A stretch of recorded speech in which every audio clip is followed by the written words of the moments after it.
everyone, my name is Amber, welcome back to my channel. This is my 2022 goals and resolutions video. So I tried not to go too over the top with these goals, but by combining my reading goals, booktube goals and life goals, I have somehow come up with 13 to 14 goals for the new year. I love goals videos and I love having goals, so that's not really a problem for me. I'm just hoping I'm not overdoing it by listing all of these. Some of these aren't exactly that difficult though. So first of all, I'm going to start with my reading goals, starting with my Goodreads or Storygraph or, amount read goal, and I've set it at 10 officially on the websites because I want to get the badges, and that's the main reason why I still input a reading goal onto these websites. I don't really enjoy the whole race to 100 or 150 or whatever, and I don't like it when Goodreads tells you that you're behind or ahead of your goal, because if it tells me I'm behind, I get really frustrated with it, and if it tells me I'm ahead, I sort of keep checking that and I get disappointed if I'm no longer ahead, if that makes sense. I am low-key still hoping to read over 100 books in 2022. I read 160 something last year, so I don't think that will be too difficult for me, but I'm not aiming for an exact number because I think that would be too much pressure for me. Alongside this, I want to read something every single day, whether that's one page and I give it a go and I'm not really into reading, I want to at least try. I think I did this in 2021. I didn't really keep track. I do have a tracker in my bullet journal this year, so I can just colour it in if I've at least attempted to read a book, because that's something that's quite important to me and I want to make time for that. I do have other hobbies as well, so I don't spend all of my time reading, contrary to what you might think. I obviously do Booktube, which counts as a separate hobby to me. I also watch films and TV shows, and I also do a lot of gaming as well, so I have other things that take up my reading time, and I don't mind that too much. I would just like to make sure that the focus is heavily on reading because that is what I enjoy the most, and if any of those other things, including Booktube and editing, start taking up more of my time than reading does, then I'm going to be a little bit disappointed. So that's something that I do want to focus on in the new year. I would like to read down my physical TBR because I have a lot of unread books that I've collected over the years. So currently behind me I have 314 unread physical books. I do have more at my granddad's house because they're ones that I bought when I was like 19, 20, when I was living with him, and I've been slowly bringing those over to my new house. But currently here I have 314. Sorry, no, I have 316, so it's even worse than I thought. I have started a group chat for this on WhatsApp with some of my friends, and we're going to cheer each other on. I'm going to keep a record every month of how many pre-2022 TBR books I managed to get through, and I'm going to try to make sure that I am prioritizing those books, because this is leading into my next goal. I find that the longer I leave books unread on my shelf, the less excited I am for them. I'm sure this is the case for most people. So leading into my third goal, or is this fourth? I'm not sure. I'm not going to say numbers because I don't actually know. I want to continue to read books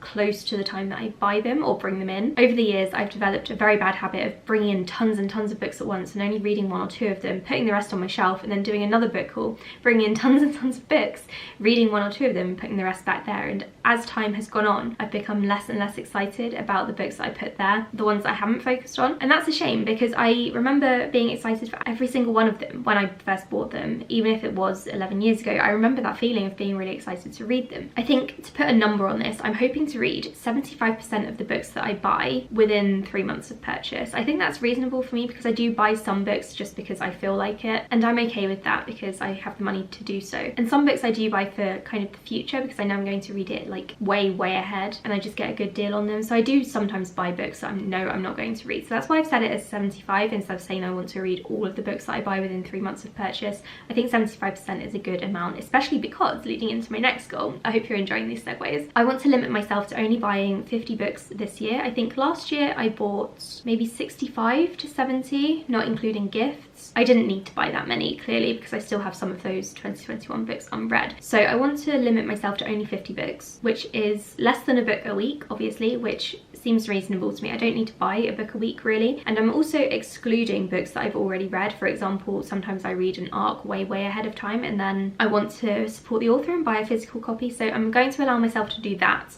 because I think it's still quite important to support my favourite authors, especially around the time of release, because I know publishers pay more attention to when a book is selling early on rather than later on. So for example, I read The Galaxy and the Ground Within by Becky Chambers early on in in 2021 and the paperback is coming out this year and I want to buy it for my collection, so I'm allowing myself to do that, and that's not going to come out of the 50 books that I allow myself to buy, if that makes any sense at all. I feel like that was a ramble, but that only buying 50 books combined with reading books close to when I buy them should hopefully spur me on, and I should be able to get through a good amount of books, and I should still be excited for those books, which is the most important thing for me. So I actually really enjoy having a really large TBR. It actually makes me really excited and it comforts me to have that TBR behind me, but at the same time I'm quite sad that I don't get to all of the books that I am previously excited for. I'm sad that I lose excitement over time, so this is something that I'm trying to focus on and combat in 2022. It's something I started doing last year and it did work out really well for me. I was reading a lot of 4-star books that I had brought in because I was so excited for them and really enthusiastic, and that's what I want to keep up in the new year. So my final reading goal is to get my NetGalley TBR down and get my percentage up. So I did reach 60% in 2021, but then I went down again because I got approved for a bunch of books. I want my yearly goal to be to reach 65% because it might as well be higher than 2021. Currently I think I'm at 56%, which isn't too bad actually. I just need to read probably 12 more books to increase the percentage again. That shouldn't be too difficult for me at all. I want to stop requesting so many thriller books that I'm excited about at the time, and once again I request them or bring them in super early and then I don't bother to read them, and then I lose enthusiasm for them over time. So it's the same as like when I bring books in. I want to read my NetGalley books as soon as possible, and I have a whole spreadsheet here of all of my NetGalley books and also EW books because that's another ARC website that I use, and I have so many to read, but I am still excited for all of the 2022 ones. The ones I've left, like, not so much. So it's very important for me to read through those, get to the ones that are coming up as soon as possible while I'm still excited, and then also go back and read ones that I was previously excited for, because it's not fair on the publishers to send me an ARC, even if it is digital, and then for me not to read them. Although if you are receiving ARCs and you're not being paid to review them, don't worry too much. Like, you're allowed to have a few unread ARCs. You're not being paid to do this as a job. It's a privilege to receive an ARC, of course, but at the same time this is just a hobby and you're doing this in your spare time, I assume. Anyway, so we're now getting on to my Booktube goals, which I don't really have too many of because I don't really like to set number goals for Booktube. So I have said that I would like to continue uploading regularly because I've been doing a really good job of that since I've been back on Booktube since 2018 I came back to Booktube after a 3-year break, and I've been uploading regularly. I've really enjoyed it. I've taken the odd break here and there, particularly when I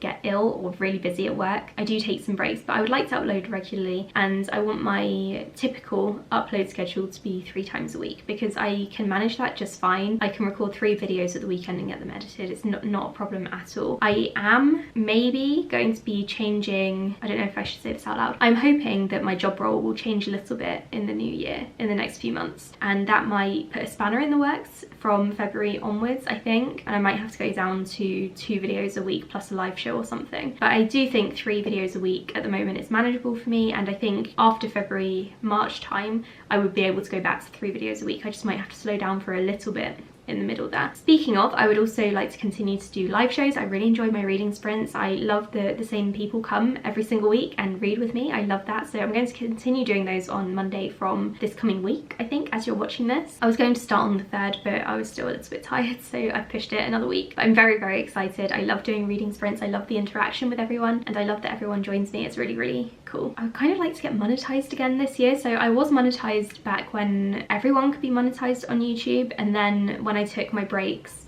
I was demonetized because you then had to hit a certain subscriber or watch time goal. Subscribers I'm absolutely fine with, but my watch time has gone down since my break, and because it was a 3-year break, a lot of my subscribers aren't actually around anymore, so it looks like I have more subscribers than I actually do. I don't have as many active subscribers as 4K or whatever I'm on now. Oh yeah, I hit 4K in 2021, isn't that really cool? Anyway, so yeah, I would kind of like to be monetized this year, even if I'm not really earning much from it. It would be nice because YouTube puts ads on my videos anyway. I would like to make some money from that, since they're doing it without my consent in the first place. So I am consenting by uploading to YouTube and agreeing to the terms and conditions, but you know what I mean. It would be nice to actually get something from it, even if it is just pennies. I know that I said I don't like doing number goals for Booktube because I don't really care about the numbers and the subscribers and stuff. As long as some people are here to talk to me, that's really cool. I like talking to people about books. As long as like there are 10 of you here, I'm cool with that. I've made some really good friends through Booktube and I would like to continue to do that. But I am going to set the goal of reaching 4.5K, not for any particular reason. It would just be nice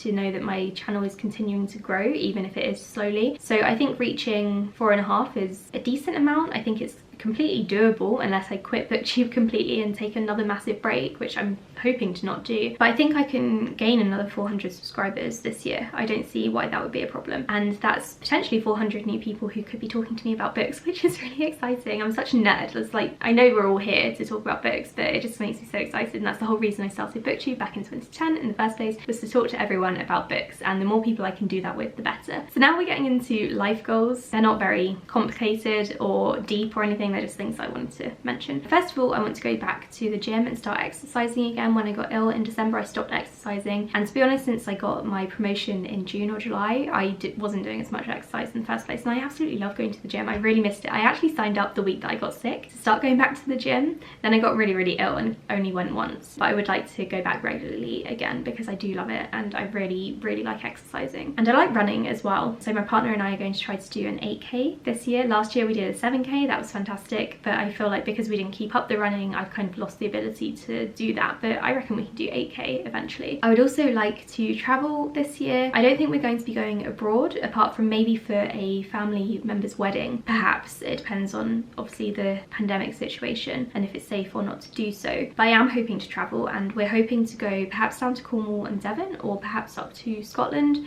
Not too sure yet. I'm really looking forward to whatever we end up doing though, because I really love traveling, and these past few years as well I've enjoyed going around places in the UK because I couldn't do that when I was younger, and it's really nice to see, for example, Wales or Edinburgh or even Somerset, where I've never been before, but they're actually really beautiful places and really easy for me to get to, thankfully. And then my final goal, like life goal, is that I need to save for a new porch because this could sound really boring to anyone who doesn't own a house, but basically there's this overhanging porch near my front door, and it's held up by 2 sticks, like actual metal poles, and one pole is going through the roof of this porch, and so it's sort of slanted, and eventually it is going to collapse. My partner and I, have been saving for that. We still have some saving to do because it is quite expensive to do a porch, but we also want to do a downstairs bathroom so that it's easier for family members to come over and use the bathroom instead of having to go all the way upstairs. So yeah, that's my long-term saving goal for the first half of the year. I might reassess this and start saving for something else halfway through the year.